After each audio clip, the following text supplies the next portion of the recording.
అందరికీ నమస్కారం అండి. స్టోరీ బుక్ ఛానల్ కి స్వాగతం. ఈ రోజు నేను మీకు వినిపించబోతున్న కథ నిర్ణయం. జయలక్ష్మి గారి కోడలు కడుపుతో ఉంది. కోడలికి 8వ నెల రావడంతో ఎలాగైనా డెలివరీ టైంలో నువ్వు మా పక్కనే ఉండాలమ్మా అంటూ కొడుకు పదే పదే బతిమాలడంతో జయలక్ష్మి గారు అమెరికా వెళ్ళడానికి రెడీ అవుతున్నారు. హాస్పిటల్లో రెగ్యులర్ చెకప్లన్నీ చేయించుకొని ఫ్లైట్ ఎక్కితే బాగుంటుంది కదా అని అనుకున్నారు జయలక్ష్మి గారు. ఆ రోజు రెగ్యులర్ చెకప్ కోసం హాస్పిటల్కు వెళ్లారు. టెస్టులన్నీ అయ్యాక ఆవిడ ఓపీ రావడంతో డాక్టర్ క్యాబిన్లోకి వెళ్లారు. అక్కడ డాక్టర్ చైర్లో కూర్చుని రిపోర్ట్స్ పరిశీలిస్తున్న ఒక అమ్మాయి వైపు పరీక్షగా చూశారు. ఈ అమ్మాయి మమతలా ఉందే అని 10 సార్లు పైనే అనుకున్నారు. రిపోర్ట్లు చూసి తలెత్తి జయలక్ష్మి గారితో ఏదో మాట్లాడబోతూ ఆవిడ ముఖంలోకి చూసి అలాగే ఉండిపోయింది మమత. క్షణంలోనే తేరుకుంటూ రిపోర్ట్స్ అన్నీ నార్మల్ గానే ఉన్నాయండి, మీరేం ఇబ్బంది కొంచెం సేపు వెయిట్ చేయండి మేడం, మందుల ప్రిస్క్రిప్షన్ రాసిస్తాను అంటూ తన పనిలో నిమగ్నం అయిపోయిందా అమ్మాయి. ఓ గంట తరువాత హాస్పిటల్లో తన పనులన్నీ పూర్తి చేసుకుని బయలుదేరుతూ ఉంటే అత్తయ్య గారు ఒక్క నిమిషం ఆగండి అంటూ వెనక నుండి ఒక పిలుపు వినబడింది. ఆ పిలుపు వినగానే ఉలిక్కిపడి వెనక్కి తిరిగి చూశారు జయలక్ష్మి గారు. అత్తయ్య గారు ఒక్క 10 నిమిషాలు కాఫీ తాగుతూ మాట్లాడుకుందామా? 10 నిమిషాలు బ్రేక్ తీసుకొని వచ్చాను ప్లీజ్ అంటూ అడిగింది మమత. మిమ్మల్ని ఇబ్బంది పెట్టినట్టున్నాను, క్షమించండి అంటూ ఆ హాస్పిటల్ క్యాంటీన్లో ఉన్న కాఫీ షాప్కి తీసుకెళ్లి 2 కాఫీలు ఆర్డర్ ఇచ్చింది. ఇద్దరూ టేబుల్కి ఎదురెదురుగా కూర్చున్నారు. అత్తయ్య గారు ఎలా ఉన్నారు మీరు? ఎన్నేళ్ళైపోయిందో మిమ్మల్ని చూసి. ఎన్నేళ్ల తర్వాత మిమ్మల్ని ఇలా చూడడం నాకు చాలా సంతోషంగా ఉంది. మళ్ళీ మిమ్మల్ని కలుస్తానని, ఇలా ఎదురు పడతానని, మీతో మాట్లాడగలుగుతానని నేను అస్సలు ఊహించలేదు అంది మమత. మమత మళ్ళీ తనకు ఎదురు పడుతుందని జయలక్ష్మి గారు కూడా ఊహించలేదు. తన డాక్టర్ చదువు మధ్యలోనే ఆపేసిన మమత ఇప్పుడు డాక్టర్ అయ్యిందన్నమాట. ఈ హాస్పిటల్లోనే పనిచేస్తుంది కాబోలు. ఇన్నేళ్ల తర్వాత ఇలా తనని కలుసుకోవాల్సి వస్తుందని అస్సలు అనుకోలేదు జయలక్ష్మి గారు. యాదృచ్ఛికం అంటే ఇదేనేమో అనుకున్నారు ఆవిడ. ప్రతి కలయికకి అర్థం ఉందంటారు. బంధాలు శాశ్వతంగా తెగిపోయిన తర్వాత ఇప్పుడు మమతని కలవడంలో అర్థం ఉందా అని ఆవిడ మనసులోనే ఆలోచించుకుంటూ ఉన్నారు. మమత కాఫీ తాగుదామని అనగానే నో చెప్పడానికి నోరు రాక తనిలా ఇరుక్కుపోవాల్సి వచ్చింది. అయినా తమని కాదనుకొని బంధాలను తెంచుకొని శాశ్వతంగా తమ నుంచి దూరంగా వెళ్ళిపోయిన మమతకుండాల గిల్టీనెస్. నాకెందుకు సిగ్గు లేకుండా ఏమాత్రం జంకు బొంకు లేకుండా వెళ్ళిపోతున్న మనిషిని పిలిచి మరీ మాట్లాడుతుందా? అసలు ఈ అమ్మాయి ఏమనుకుంటుంది అని మనసులోనే ఆలోచించుకుంటున్నారు జయలక్ష్మి గారు. ఇంతలోనే మమత ఆవిడ్ని కదిలించి అత్తయ్య గారు ఏం ఆలోచిస్తున్నారు? కాఫీ చల్లారిపోతుంది, తాగండి. ఎలా ఉన్నారు? ఏం చేస్తున్నారు? ఏమీ మాట్లాడకుండా అలా మౌనంగా ఉన్నారేంటి అంటూ జయలక్ష్మి గారిని కుశల ప్రశ్నలు అడుగుతూనే ఉంది మమత. ఇన్నేళ్ల తర్వాత కూడా ఆ మాటల్లో ఎంతో ఆత్మీయత కనబడుతుంది. ఇప్పటికీ ఎంతో ప్రేమ ఆమె గొంతులో వినబడుతుంది. ఎంత ప్రయత్నించినా కూడా జయలక్ష్మి గారికి ఆ కాఫీ మింగుడు పడడం లేదు. గతమంతా గుర్తుకొచ్చి ఆ కాఫీ విషంలా చేదుగా అనిపిస్తోంది. గడిచిపోయిన గతమంతా తన కళ్ళ ముందు కనిపిస్తూ ఉంటే అక్కడొక్క క్షణం కూడా ఉండాలని అనిపించలేదు ఆవిడికి. వెంటనే ఉంటాను మమత, థ్యాంక్స్ ఫర్ యువర్ కాఫీ అంటూ అక్కడి నుంచి లేచి వెళ్ళిపోయారు జయలక్ష్మి గారు. గబగబా వెళ్ళిపోతున్న అత్తగారి వైపు అలాగే చూస్తూ ఉండిపోయింది మమత. తన కళ్ళల్లో కన్నీటి తెర కనబడుతూనే ఉంది. ఇంటికి వెళ్ళాక కూడా జయలక్ష్మి గారిని ఈ ఆలోచనలే వెంటాడుతూ ఉన్నాయి. గతం ఆవిడ కళ్ళ ముందు పదే పదే కనిపిస్తూ ఆవిడ్ని వేధిస్తూనే ఉంది. అమెరికా వెళ్ళబోతున్నందుకు చాలా సంబరంగా ఉన్న జయలక్ష్మి గారి ఆనందం అంతా ఒక్కసారిగా ఆవిరైపోయినట్టుగా అనిపించింది. 2 రోజుల తర్వాత జయలక్ష్మి గారి కొడుకు కృష్ణ ఫోన్ చేశాడు. అమ్మా, నీ మెడికల్ చెకప్లు అయిపోయాయా? పాస్పోర్టు, వీసా అన్నీ రెడీగానే ఉన్నాయి కదా? ఎలాంటి ప్రాబ్లము లేదు కదా? నువ్వు ఎప్పుడు బుక్ చేయమంటే అప్పుడు టికెట్ బుక్ చేసేస్తానమ్మా. ఇంకా వేరే పని ఏమైనా ఉంటే చక్కబెట్టుకుని రా. ఇక్కడికి వచ్చాక మళ్ళీ ఆ పనుంది ఈ పనుంది వెళ్ళాలిరా అని మాత్రం అనొద్దు అని మాట్లాడుతున్నాడు కృష్ణ. మాట్లాడుతూనే జయలక్ష్మి గారి మాటల్లోని ఇబ్బందిని గమనించిన కృష్ణ, ఏమైందమ్మా, నీ గొంతు ఎందుకంత డల్గా ఉంది? నీ ఆరోగ్యం బాగానే ఉంది కదా, ఎందుకంత డల్గా ఉన్నావు? ఒంట్లో ఏమైనా బాగోలేదా అంటూ అడిగాడు. మమతని చూసినప్పటి నుంచి తన మనసు అస్సలు మనసులో లేదు. కానీ కృష్ణకి ఆ సంగతి చెప్పాలని ఆవిడకు అనిపించలేదు. తనే ఇంతలా బాధపడుతూ ఉంటే మమతని కలిశానన్న విషయం తెలిస్తే కృష్ణ ఎంత బాధపడతాడో. ఇప్పుడిప్పుడే మానిపోతున్న వాడి గాయాన్ని తిరిగి రేపడం ఎందుకు, వాణ్ణి కూడా బాధ పెట్టడం ఎందుకు అని అనుకొని, బాగానే ఉన్నాను నాన్న, అమెరికా రావాలని అరేంజ్మెంట్స్ చేసుకుంటున్నాను కదా, అందుకే పనుల వల్ల కొంచెం నీరసంగా అనిపించింది అంటూ సమాధానం ఇచ్చారు జయలక్ష్మి గారు. సరే అమ్మా, నీకెప్పుడు వీలవుతుందో చెప్పు, అప్పుడే టికెట్లు బుక్ చేస్తాను అని చెప్పాడు కృష్ణ. ఇదిగో చూడు కృష్ణ, మరీ దగ్గరలోనే కొనేయకు టికెట్, నాకిక్కడ చిన్న చిన్న పనులు కొన్ని ఉన్నాయి, వాటన్నింటినీ చక్కబెట్టుకు రావాలి కదా అన్నారు. సరేలే అమ్మా, ఇంకో 4 రోజుల తర్వాత బుక్ చేస్తానులే టికెట్, రేఖ డెలివరీకి కూడా ఇంకా టైం ఉంది కదా, ఇప్పుడు 8వ నెలే కదా, నువ్వు ముందు అక్కడ పనులన్నీ చక్కబెట్టుకో అని చెప్పి ఫోన్ పెట్టేశాడు కృష్ణ. గతమంతా కళ్ళ ముందు కదలాడుతూ ఉంటే ఓపిక లేనట్టుగా నీరసంగా సోఫాలో వాలిపోయారు జయలక్ష్మి గారు. జయలక్ష్మి గారిది రాఘవరావు గారిది ప్రేమ వివాహం. ఇద్దరూ కాలేజీలో కలిసి చదువుకున్నారు. ఆ తరువాత ఒక్కటే బ్యాంకులో ఇద్దరు ఉద్యోగాలు సంపాదించారు. రాఘవరావు గారు బ్యాంకు మేనేజర్ అయితే జయలక్ష్మి గారు బ్యాంకులో అకౌంటెంట్. ఉద్యోగాలు వచ్చాక ఇద్దరూ తమ తమ కుటుంబ సభ్యులను ఒప్పించి తమ ఇష్ట ప్రకారం పెళ్లి చేసుకున్నారు. తమ కాపురం ఆనందంగా కొనసాగుతోంది. జయలక్ష్మి గారు ఇంకా రాఘవరావు గారుల అన్యోన్య దాంపత్యానికి చిహ్నంగా కొడుకు కృష్ణ పుట్టాడు. జయలక్ష్మి గారి అత్తామామలిద్దరూ కూడా రాఘవరావు గారు వాళ్ళకి ఒక్కడే కొడుకు కావడంతో జయలక్ష్మి గారు రాఘవరావు గారులతో పాటే ఉంటూ ఉండేవారు. జయలక్ష్మి గారు రాఘవరావు గారు బ్యాంకుకు వెళ్ళిపోతే కృష్ణ సంరక్షణ బాధ్యత అంతా అత్తామామలే తీసుకున్నారు. నాయనమ్మ తాతయ్యల ఒళ్ళో కథలు వింటూ ఆడుకుంటూ కృష్ణ చాలా గారాబంగా పెరిగాడు. కృష్ణ అలా పెరిగి పెద్దవాడవుతున్నాడు. కృష్ణ చాలా తెలివైనవాడు, చాలా బ్రిలియంట్ స్టూడెంట్ కూడా. ప్రతి క్లాస్లోనూ ఫస్ట్ వచ్చేవాడు. కృష్ణ ఇంటర్మీడియట్ చదువు పూర్తి చేసిన తర్వాత ఐఐటిలో మంచి ర్యాంక్ వచ్చి ముంబై ఐఐటిలో సీటు కూడా వచ్చింది.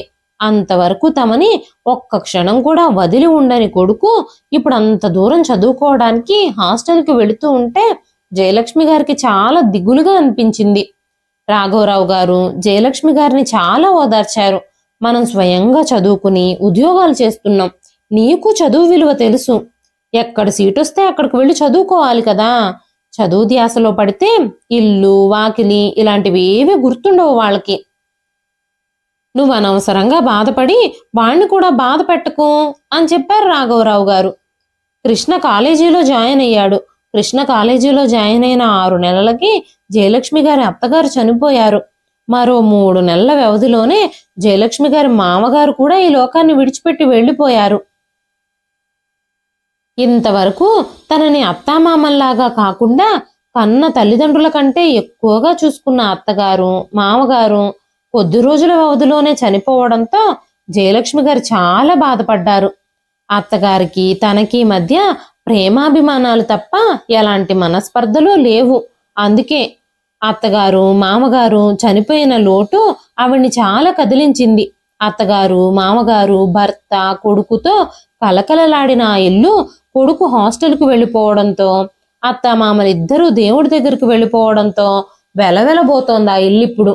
అంతలోనే జయలక్ష్మి గారి జీవితంలో పిడుగు పడినట్టుగా రాఘవరావు గారు కూడా ఉన్నట్టుండి బ్యాంకులో వర్క్ చేస్తున్న సమయంలోనే సడన్ గా ఛాతిలో నొప్పి రావడంతో గుండె పట్టుకుని అక్కడికక్కడే పడిపోయారు. ఆగమేఘాల మీద ఆయన్ని ఆసుపత్రికి తీసుకెళ్లారు.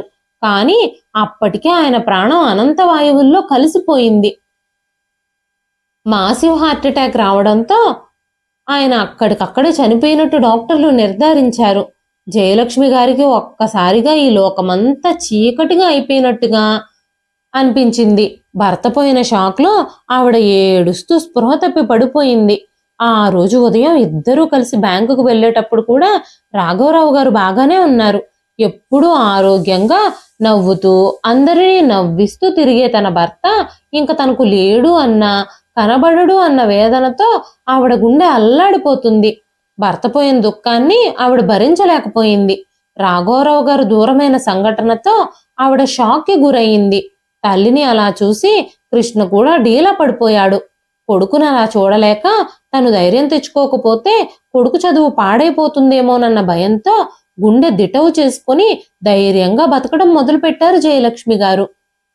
ముంబైలో చదువు పూర్తి చేసిన తర్వాత పై చదువులకి యుఎస్ వెళ్లాలనుకున్నాడు కృష్ణ. కానీ ఇప్పుడు తన తల్లికి తోడుగా తండ్రి కూడా లేడు. తనెక్కడో యుఎస్ వెళ్ళిపోతే తల్లి ఒంటరిగా అయిపోతుందేమోనని భావించి కృష్ణ యుఎస్ వెళ్లే ప్లాన్ ని క్యాన్సిల్ చేసేసుకున్నాడు. ఇండియాలోనే ఐఏఎంలో చదువుదామని అనుకున్నాడు. కలకత్తాలో సీట్ కూడా వచ్చింది. అక్కడ కూడా కృష్ణ యూనివర్సిటీ టాపర్ గా నిలిచాడు. అక్కడ కూడా చదువు పూర్తవుతూ ఉండగానే క్యాంపస్ సెలక్షన్ లో ఒక పెద్ద కంపెనీలో బెంగళూరులో ఉద్యోగం దొరికింది. కొడుకు ఇంత పెద్ద కంపెనీలో ఉద్యోగం సాధించాడు. క్యాంపస్ సెలక్షన్ లో సెలెక్ట్ అయిపోయాడు. కొడుకు సాధించిన ఈ విజయాలన్నీ చూడడానికి భర్త తనతో లేనందుకు జయలక్ష్మి గారు చాలా బాధపడ్డారు. కొడుకు ఎదుగుదల చూసి మురిసిపోయే అదృష్టం నా భర్తకు లేదు అని ఆవిడ చాలా దుఃఖించేవారు. కానీ కాలం అన్ని గాయాల్ని మాన్పుతుంది అన్నట్టు ఆవిడ మెల్లమెల్లగా కొడుకుని చూసుకుంటూ భర్త పోయిన బాధ నుంచి బయటకొచ్చి తన జీవితాన్ని కొనసాగించడం మొదలుపెట్టారు. కాలం ఎవ్వరి కోసమూ ఆగిపోదు కదా, అది నడుస్తూనే ఉంది. ఆఫీస్ క్యాంపులని, ప్రాజెక్ట్ మీటింగ్లని, దేశ విదేశాలకు తిరుగుతున్నాడు కృష్ణ. కృష్ణకు ఉద్యోగం వచ్చి అప్పుడే 3 సంవత్సరాలు అయిపోయింది. ఈ సంవత్సరం కృష్ణ పెళ్లి చేసేయాలని జయలక్ష్మి గారు ఆలోచించడం మొదలుపెట్టారు. వెంటనే కొడుకు కృష్ణను కూడా పిలిచి కూర్చోబెట్టి, బాబు, ఈ సంవత్సరం నీకు పెళ్లి చేసేయాలని అనుకుంటున్నాను. నీ మనసులో ఎవరైనా ఉంటే చెప్పు అని అడిగినప్పుడు కృష్ణ, నీ ఇష్టం అమ్మా, నువ్వు ఏ అమ్మాయిని చూసి చేసుకోమంటే తననే నేను చేసుకుంటాను అని చెప్పేశాడు. తన పెళ్లి విషయంలో కృష్ణ ఎందుకో అంత ఉత్సాహం చూపించలేదు. పెళ్ళంటేనే అసలు ఇంట్రెస్ట్ లేదు అన్నట్టు బిహేవ్ చేస్తున్నాడు. అంత పెద్ద ఉద్యోగం కదా, వర్క్ స్ట్రెస్ అయి ఉంటుంది. వర్క్ విషయంలో ఏదో ఇబ్బంది ఉండుంటుంది అనుకున్నారు జయలక్ష్మి గారు. కొడుకుకి సంబంధాలు వెతకడం మొదలుపెట్టారు. ఈ క్రమంలోనే ఒకరోజు జయలక్ష్మి గారు బంధువులింట్లో పెళ్లికి వెళ్ళినప్పుడు అక్కడే మమతని చూశారు. పచ్చని దేహఛాయతో, ముఖం మీద చక్కటి చిరునవ్వుతో, చక్కటి కళ్ళు, కోటేరు లాంటి ముక్కుతో అందంగా కనిపించింది మమత. మమత చాలా తెలివిగల అమ్మాయి, చాలా బాగా చదివేది. తన ఇష్టం గుర్తించిన తల్లిదండ్రులిద్దరూ ఎంతో కష్టపడి మమతని డాక్టర్ని చేయాలని ఎన్నో కలలు కన్నారు. మమత కూడా మెడిసిన్లో సీటు సంపాదించడంతో ఎంతో కష్టపడి మెడిసిన్లో జాయిన్ చేయించారు. మమత ఎంబీబీఎస్ 3వ సంవత్సరం చదువుతూ ఉన్నప్పుడు తల్లిదండ్రులిద్దరూ అనుకోకుండా ఒక యాక్సిడెంట్లో మరణించారు. దాంతో మమత జీవితంలో ఊహించని పరిణామాలు జరిగాయి. మమత చదువుకుని డాక్టర్ కావాలనుకున్న తన కల అర్ధంతరంగా ఆగిపోయింది. ఎవ్వరూ లేని తనని తన బాబాయి, పిన్ని చేరదీసి తన బాధ్యత తీసుకున్నారని జయలక్ష్మి గారికి తెలిసింది. మమతకి దేవుడు చేసిన అన్యాయానికి జయలక్ష్మి గారు చాలా బాధపడ్డారు. ఎలాగైనా సరే కృష్ణకి మమతనిచ్చి పెళ్లి చేయాలి అని అనుకున్నారు. మమత ఫోటో చూపించి, మమత నచ్చిందా కృష్ణ అని కృష్ణని అడిగితే కృష్ణ మౌనంగా తలూపాడు తప్ప మరి ఏమీ మాట్లాడలేదు. కొడుకు సరే అనడంతో ఎంతో సంబరంగా జయలక్ష్మి గారు మమతకి కృష్ణకి పెళ్లి జరిపించారు. మమత కొత్త కోడలుగా జయలక్ష్మి గారింట్లో అడుగుపెట్టింది. నిజంగా మమత అందరితో కలిసిపోయే అమ్మాయే, చాలా మంచి మనసున్న అమ్మాయి. మమత ఇంట్లో అడుగుపెట్టిన దగ్గర నుంచి ఒకటే సందడి. అంతవరకు నిశ్శబ్దం రాజ్యమేలుతున్న ఆ ఇంట్లో మమత రాక కొత్త వెలుగుల్ని, కొత్త సందడిని విరజిమ్మింది. అత్తయ్య, మీరు కూర్చోండి, మీరు విశ్రాంతి తీసుకోండి, పనులన్నీ నేను చేస్తాను అంటూ జయలక్ష్మి గారిని ఒక్క పని కూడా చేయనిచ్చేది కాదు మమత. మా కోడలికి ఇంటి పనులన్నీ వచ్చు అంటూ ఎంతో ఆత్మీయంగా, అపురూపంగా కోడల్ని చూసుకునేవారు జయలక్ష్మి గారు. మమత రాకతో ఆ ఇంటి స్వరూపమే మారిపోయింది. గలగలమంటూ ఎప్పుడూ ఆ ఇంట్లో సందడి సందడిగా తిరుగుతూ ఉండేది మమత. తన భర్తతో కంటే అత్తగారితోనే ఎక్కువ సాన్నిహిత్యంగా ఉండేది మమత. మమతకి కృష్ణకి పెళ్ళయి 1 సంవత్సరం పూర్తయింది. అప్పుడే జయలక్ష్మి గారు అమెరికా వెళ్లాల్సి వచ్చింది. జయలక్ష్మి గారి చెల్లెలు కూతురు అల్లుడు అమెరికాలో స్థిరపడ్డారు. చెల్లెలు కూతురు 9వ నెల ప్రెగ్నెంట్గా ఉంది. జయలక్ష్మి గారి చెల్లెలకి అక్కడికి వెళ్ళడానికి వీలు కుదరలేదు. ఎలాగైనా సరే ఈ ఒక్క సాయం చేసి పెట్టక్క అంటూ జయలక్ష్మి గారి చేతులు పట్టుకుని ప్రాధేయపడింది ఆవిడ చెల్లెలు. ఆవిడకి చేసేది ఏమీ లేక బ్యాంకులో లీవ్ తీసుకొని అమెరికా వెళ్ళడానికి ఒప్పుకుంది. వాళ్ళు అమెరికా రావడానికి వీసా పేపర్లు టిక్కెట్లు అన్ని పంపిస్తే చెల్లెల కూతురు డెలివరీ చూసుకుని 2-3 నెలలు వాళ్ళకు ఒక మంచి కేర్ టేకర్ దొరికేదాకా ఉండి వస్తాను అని చెప్పి జయలక్ష్మి గారు అమెరికా బయలుదేరారు. బ్యాంకులో కూడా మెడికల్ లీవ్ శాంక్షన్ చేయడంతో జయలక్ష్మి గారికి ఎలాంటి ఇబ్బంది కలగలేదు. డెలివరీ అయ్యాక చెల్లెలు కూతుర్ని పుట్టిన పసిబిడ్డని అలా అర్ధాంతరంగా వదిలిపెట్టి రావడం ఇష్టం లేక కాస్త తమ పనులు తాము చేసుకోగలిగే వరకు ఉండాలని నిర్ణయించుకుని పిల్లాడికి 6 నెలలు వచ్చే వరకు అక్కడే ఉండి 6 నెలల తర్వాత అన్ని జాగ్రత్తలు చెప్పి తిరిగి వచ్చేసారు జయలక్ష్మి గారు.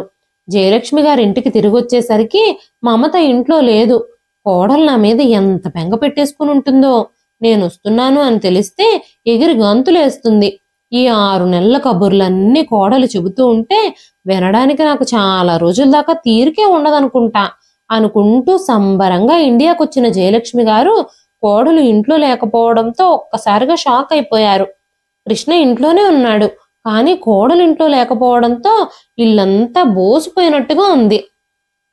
అమెరికా వెళ్ళిన దగ్గర నుంచి రోజు కాకపోయినా వారంలో 1-2 రోజులైనా మమతతో మాట్లాడుతూనే ఉండేవారు జయలక్ష్మి గారు.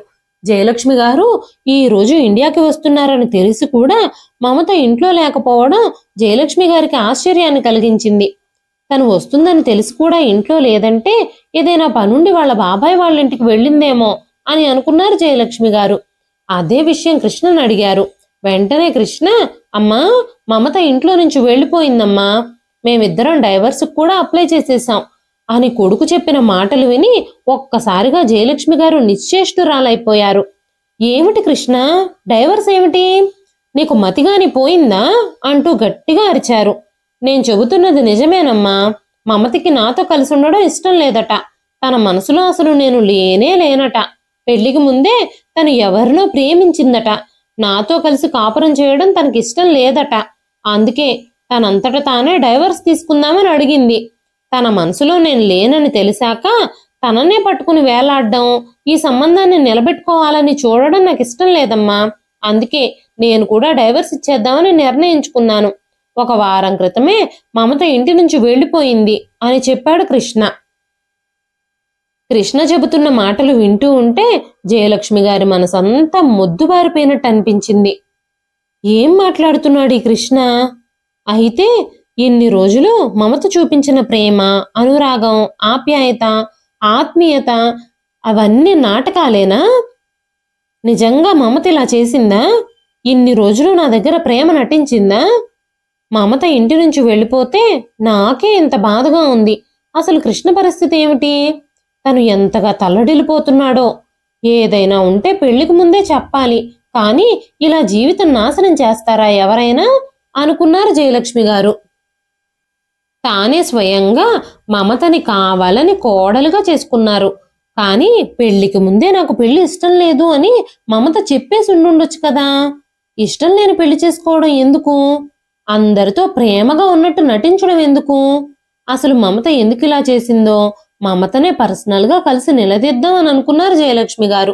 కానీ కృష్ణ ఆ ప్రయత్నానికి ఒప్పుకోలేదు. అమ్మా, తనకి ఈ పెళ్లి ఇష్టం లేదని, నాతో జీవితం ఇష్టం లేదని నన్ను కాదనుకుని వెళ్ళిపోయింది. ఇక ఇప్పుడు ఈ నిలదీయడాలు, తనని ప్రశ్నించడాలు అవసరమా? వీటి వల్ల ఎలాంటి ప్రయోజనమూ ఉండదమ్మా. నా జీవితం ఎలాగూ నాశనం అయిపోయింది. ఇప్పుడు ఈ గొడవలన్నీ పెట్టుకోవడం వల్ల ఉపయోగం ఏంటమ్మా అంటూ జయలక్ష్మి గారితో చెప్పి జయలక్ష్మి గారి ప్రయత్నాలన్నింటినీ ఆపించేశాడు కృష్ణ. తనని కన్న తల్లిదండ్రుల్లా చూసుకునే అత్తగారు, మామగారు దూరం అయిపోయినప్పుడు భర్తను చూసుకునే ఆ బాధను మరిచిపోయింది. కట్టుకున్న భర్త దూరం అయిపోయినప్పుడు కొడుకును చూసుకొని ఆ బాధని భరించారు. కానీ ఇప్పుడు కోడలిలా కొడుకు జీవితాన్ని నాశనం చేసి వెళ్ళిపోవడంతో ఈ బాధని మాత్రం ఆవిడ భరించలేకపోతుంది. ఇంటి నుంచి వెళ్ళిపోయిన తర్వాత మమత ఢిల్లీ వెళ్ళిపోయింది అని తెలిసింది. కొన్ని నెలల తర్వాత కృష్ణకి మమతకి ఇద్దరికీ విడాకులు కూడా మంజూరైపోయాయి. వాళ్ళిద్దరి మధ్య ఉన్న సంబంధం శాశ్వతంగా తెగిపోయింది. జయలక్ష్మి గారు మాత్రం యాంత్రికంగా బ్యాంకుకు వెళుతున్నారు వస్తున్నారు తప్ప ఆవిడలో అసలు మునుపటి ఉత్సాహమే లేదు. మమత ఆ ఇంటి నుంచి వెళ్ళిపోయి సంవత్సరం గడిచింది. అయినా సరే ఆ బాధని జయలక్ష్మి గారు మరిచిపోలేకపోతున్నారు. కానీ భార్య దూరమైన బాధని కృష్ణ ఎలా తట్టుకున్నాడో తెలియదు గాని తొందరగానే మామూలుగా అయిపోయాడు. ఆఫీస్ వర్కులు, కాన్ఫరెన్సులు, టూర్లు, ట్రిప్పులు అంటూ బిజీ బిజీ అయిపోయాడు. వయసులో ఉన్న కొడుకుని అలా వదిలేయడం మంచిది కాదని ఒకరోజు జయలక్ష్మి గారు కృష్ణని పక్కనే కూర్చోబెట్టుకుని, బాబు కృష్ణ, నీకు ఇంకో మంచి అమ్మాయిని చూసి పెళ్లి చేద్దామని అనుకుంటున్నాను. వయసులో ఉన్న పిల్లాడివి, ఇలా మూడులా బ్రతకడం ఎందుకు అని అంటూ కొడుకు దగ్గర పెళ్లి ప్రస్తావన తీసుకొచ్చారు. వెంటనే కృష్ణ, నేనే నీతో ఈ విషయం గురించి మాట్లాడదాం అనుకుంటున్నానమ్మా. నేను నాతో పాటు ఆఫీస్లో పనిచేసే ఒక అమ్మాయిని పెళ్లి చేసుకోవాలి అని అనుకుంటున్నాను. తనకు కూడా నేనంటే ఇష్టమేనట. తనే స్వయంగా నన్ను ఇష్టపడుతున్నాను అని చెప్పేసరికి నేను కాదనలేకపోయాను. తను నన్ను ప్రేమిస్తుంది కాబట్టి, నన్ను కావాలనుకుంటుంది కాబట్టి తనని నేను పెళ్లి చేసుకోవాలి అని అనుకుంటున్నాను అని కృష్ణ చెప్పేసరికి, పోనీలే, కొడుకు జీవితం మళ్ళీ కాడిలో పడబోతుంది అని జయలక్ష్మి గారు చాలా సంతోషించారు. ఒక మంచి రోజు చూసి వాళ్ళిద్దరికీ పెళ్లి జరిపించారు. రేఖ ఆ ఇంట్లో మళ్ళీ కొత్త కోడలుగా అడుగుపెట్టింది. మమతకి రేఖకి ప్రతి విషయంలోనూ నక్కకి నాగలోకానికి ఉన్నంత తేడా ఉంది. మమత మాటల్లో మంచితనం, వినయం, విధేయత, ప్రేమ, అభిమానం, పెద్దలంటే అపారమైన గౌరవం ఉండేవి. కానీ ఈ రేఖకి మాత్రం అణువణువు అహంకారమే. మాటల్లో అహంకారం, గౌరవం తొణికిసలాడుతూ ఉండేవి. రేఖలో మమతని చూసుకుందామని ప్రయత్నించి విఫలమయ్యారు జయలక్ష్మి గారు. ప్రేమగా జయలక్ష్మి గారు రేఖతో మాట్లాడాలని చూసినా కూడా రేఖ ఆవిడతో అస్సలు మాట్లాడేది కాదు. ఎప్పుడైనా మరీ అవసరపడితే ఒకటి రెండు మాటలు మాట్లాడేది. ఏదో హోటల్ రూమ్లో ఉన్నట్టు అన్ని తన రూమ్లోకే తెప్పించుకునేది. ఏదన్నా తప్పక అవసరమైతే తప్ప బయటికే వచ్చేది కాదు. ఇది నా ఇల్లు, ఈ ఇంట్లో వాళ్ళందరూ నా వాళ్ళు అనే భావన రేఖకు అస్సలు ఉండేది కాదు. పోనీలే, రేఖ నాతో ఎలా ప్రవర్తించినా పర్వాలేదు, కృష్ణతో బాగుంటే చాలు, నా సంగతేముంది, సంతోషంగా ఉండాల్సింది, జీవితాన్ని పంచుకోవాల్సింది వాళ్ళిద్దరూ కదా అని అనుకుని సరిపెట్టుకునేవారు జయలక్ష్మి గారు. రేఖ పెళ్ళైన దగ్గర నుంచి కృష్ణను తీసుకొని అమెరికా వెళ్ళిపోవాలని చాలా ప్రయత్నించింది. ఎంత గట్టిగా ప్రయత్నించిందంటే వాళ్ళు పనిచేసే కంపెనీ వాళ్లే రేఖని, కృష్ణని ఇద్దరిని అమెరికా పంపించారు. కొన్నాళ్లే అమ్మా, ఈ ప్రాజెక్టు పూర్తవగానే మళ్ళీ తిరిగి వచ్చేస్తాం అంటూ కృష్ణ కూడా జయలక్ష్మి గారికి నచ్చజెప్పాడు.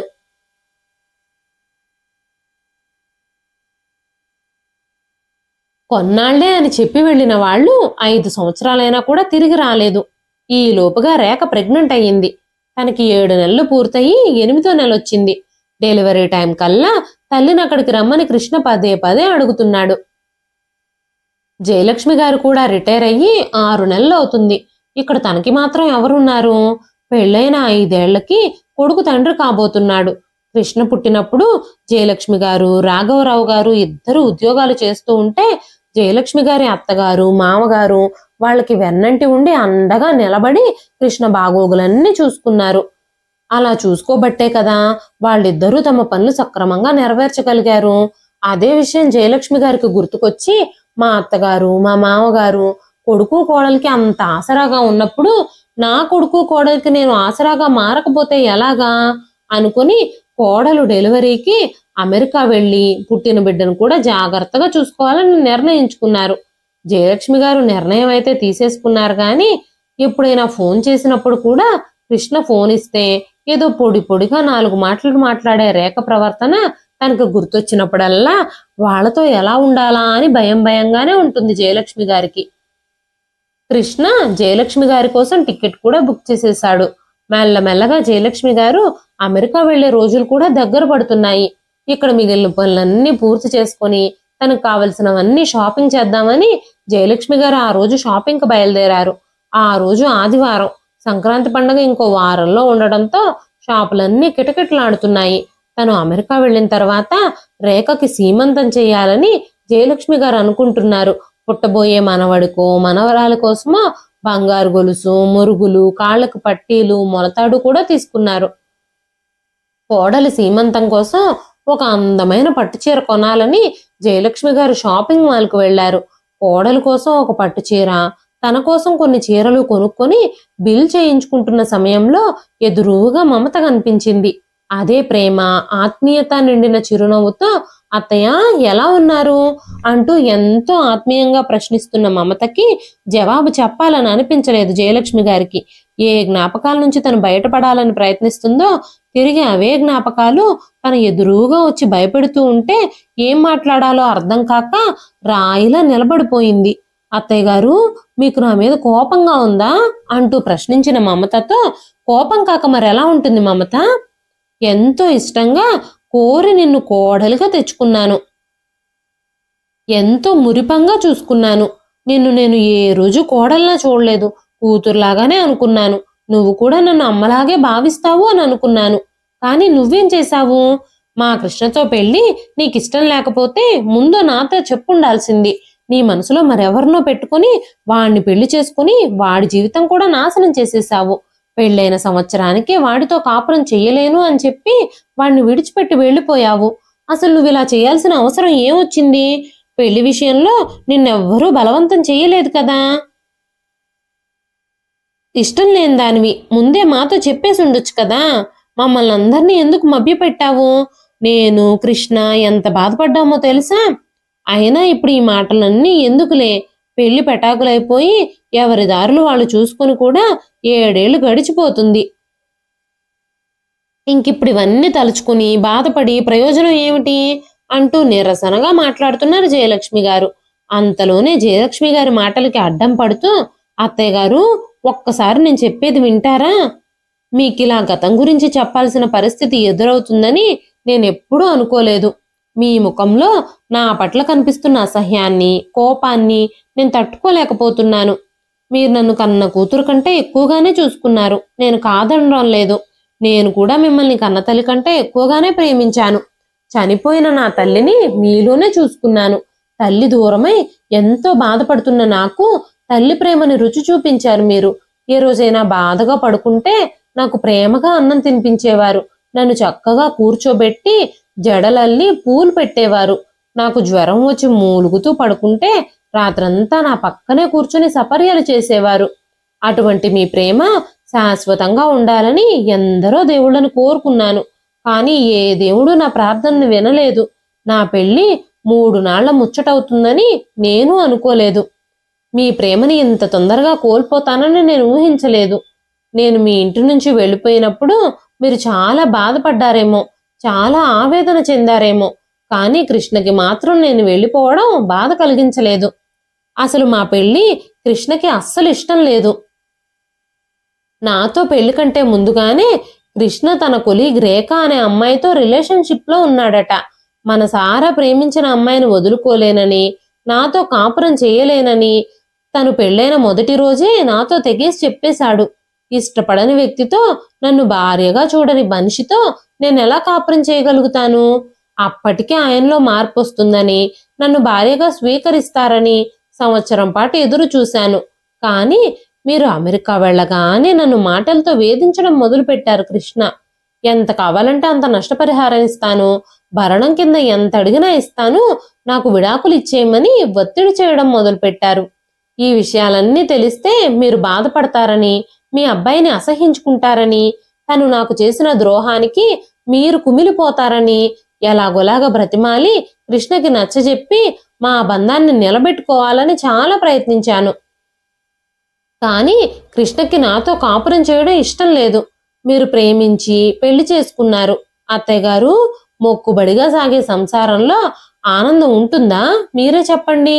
అందుకే నింద నా మీదే వేసుకొని నేను అతని జీవితం నుంచి వెళ్ళిపోయాను. మీ అబ్బాయికి అన్నీ తెలుసు. కానీ మీతో చెప్పలేదా అత్తయ్య గారు? తను కూడా నేరమంతా నా మీదే వేసేశాడా? మీకు ఈ విషయాలన్నీ ఇప్పటి వరకు తెలియదా అంటూ మమత అడుగుతున్న ప్రశ్నలకి జయలక్ష్మి గారికి తల తిరుగుతున్నట్టుగా అనిపించింది. కృష్ణ తనతో చెప్పింది వేరు, ఇక్కడిప్పుడు మమత మాట్లాడుతుంది వేరు. మమత ఎవరినో ప్రేమించి తనతో కాపురం చేయడం ఇష్టం లేక వెళ్ళిపోయింది అని చెప్పాడు కృష్ణ. విడాకుల తర్వాత 1 సంవత్సరం అయ్యాక రేఖ తనని ప్రేమిస్తున్నాను అంటూ తనకి ప్రపోజ్ చేసిందని తన తల్లికి తీసుకొచ్చి పరిచయం చేసి పెళ్లి చేసేసుకున్నాడు కృష్ణ. మమత తనకి అన్యాయం చేసిందని, తనని మోసం చేసిందని, తన జీవితం నాశనం చేసిందని పదే పదే తల్లి ముందు అంటూ ఉండేవాడు కృష్ణ. ఎంత మోసం చేశాడు, ఎంత నాటకం ఆడాడు కృష్ణ.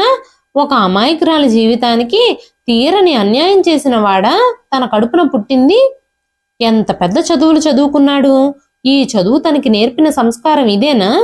మమతనే పెళ్లి చేసుకోమని నేనెప్పుడు కొడుకును ఒత్తిడి చేయలేదు. అయినా మమతని పెళ్లి చేసుకోమని నేను అడిగినప్పుడైనా నేను ఒక అమ్మాయిని ప్రేమించాను, తననే పెళ్లి చేసుకుంటాను అని చెప్పుంటే ఇంత దారుణం జరుగుండేది కాదు కదా. ఈ అమాయకురాలి జీవితం నాశనం అయిపోయి ఉండేది కాదు కదా. తన జీవితం నాశనం అయిపోయినా మౌనంగా భరించింది మమత. నేను బాధపడతానని వాడు చేసిన తప్పులన్నీ తన మీద వేసుకుంది.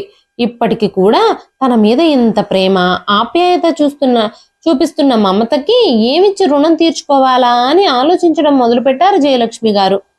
శిఖరం అంతటి మమత వ్యక్తిత్వం ముందు తను నిలబడలేక కృషించుకుపోతున్నట్టుగా అనిపించింది ఆవిడికి.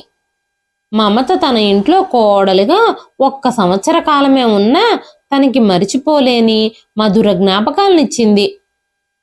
తన మీద ఎంతో ప్రేమ, అభిమానము, ఆప్యాయత చూపించేది. ఇప్పటికి కూడా తనతో ఏ బంధము లేకపోయినా అత్తయ్య అంటూ ఎంతో ఆత్మీయంగా పలకరిస్తుంది. పెళ్ళైన ఇన్నేళ్లలో రేఖ తనని ఎప్పుడూ అత్తయ్య అని పిలవలేదు. ఏ రోజు ఆత్మీయంగా మాట్లాడలేదు. రేఖకి మమతకి ఎంత తేడా ఉంది అని ఆలోచించడం మొదలుపెట్టారు జయలక్ష్మి గారు. ఆవిడ తన ఆలోచనల నుంచి తేరుకొని, నీ భర్త ఏం చేస్తాడు మమత? ఎంతమంది పిల్లలు నీకు అంటూ అడిగారు. వెంటనే మమత, నేను పెళ్లి చేసుకోలేదు అత్తయ్య గారు. పెళ్లి మీద నాకు నమ్మకం పోయింది. ఈ విషయాలన్నీ చెప్పి నేను మిమ్మల్ని బాధ పెట్టినట్టున్నాను, మీ మనసుని పాడు చేసినట్టున్నాను. ఇక నేను వెళతాను అని చెప్పి అక్కడి నుంచి వెళ్ళిపోయింది మమత. జయలక్ష్మి గారు మనసులోనే ఒక దృఢమైన నిర్ణయం తీసుకున్నారు. ఆ తర్వాత రోజే కృష్ణ ఫోన్ చేశాడు. అమ్మా, రేపే నీ ప్రయాణం. కావలసినవన్నీ సర్దుకున్నావా? పాస్పోర్టు, వీసా అన్నీ నీ హ్యాండ్ బ్యాగ్లో పెట్టుకో. ఎప్పటికప్పుడు మెసేజ్ చేస్తూ ఉండు అని మాట్లాడుతున్న కొడుకుతో, కృష్ణ, నేను అమెరికా రావడం లేదు. ఇప్పుడే కాదు, ఇంకెప్పటికీ రాను. ఈ రోజుతో నీకు నాకు ఉన్న తల్లి కొడుకుల సంబంధం తెగిపోయింది అని చెప్పగానే, కృష్ణ, ఏంటమ్మా జోక్ చేస్తున్నావా అన్నాడు. జోక్ కాదు బాబు, నిజం. నీకు మమత గుర్తుంది కదా, ఒకప్పటి నీ భార్య. ఇన్నేళ్ల తర్వాత నాకు కనబడింది. ఇప్పుడే నీ అసలు స్వరూపం అంతా తెలిసింది. నువ్వు ఇంత నీచుడవని ఇప్పుడు దాకా నాకు తెలియదు. నువ్వు నా కడుపున పుట్టావంటేనే ఆ ఆలోచనే నాకు అసహ్యాన్ని కలిగిస్తుంది. ఇంకెప్పుడు నన్ను అమ్మ అని పిలవకు అంటూ ఫోన్ పెట్టేసి తన పాస్పోర్టు, వీసా పేపర్లన్నీ చింపేసి అవతల పారేసేశారు జయలక్ష్మి గారు. తను తన కొడుకుకిచ్చి పెళ్లి చేసి తనే స్వయంగా తన చేతులతో నాశనం చేసిన మమత జీవితానికి ఒక అందమైన బాట ఏర్పరచాలని, తన జీవితానికి న్యాయం జరిగే వరకు తనతోనే కలిసి ఉండాలని నిర్ణయించుకున్నారు. జయలక్ష్మి గారు కోడలిగా దూరమైన మమతని కూతురుగా స్వీకరించి తన ఇంటికి తెచ్చుకున్నారు. జయలక్ష్మి గారు, మమత చాలా సంతోషంగా ఆ ఇంట్లో బ్రతుకుతున్నారు. జయలక్ష్మి గారు కొద్ది రోజుల తర్వాత ఒక మంచి అబ్బాయిని వెతికి మమతకిచ్చి పెళ్లి చేసి మమతతో తన భర్తతో కలిసి అదే ఇంట్లో ఉంటున్నారు. ఇదండి ఈ రోజు కథ.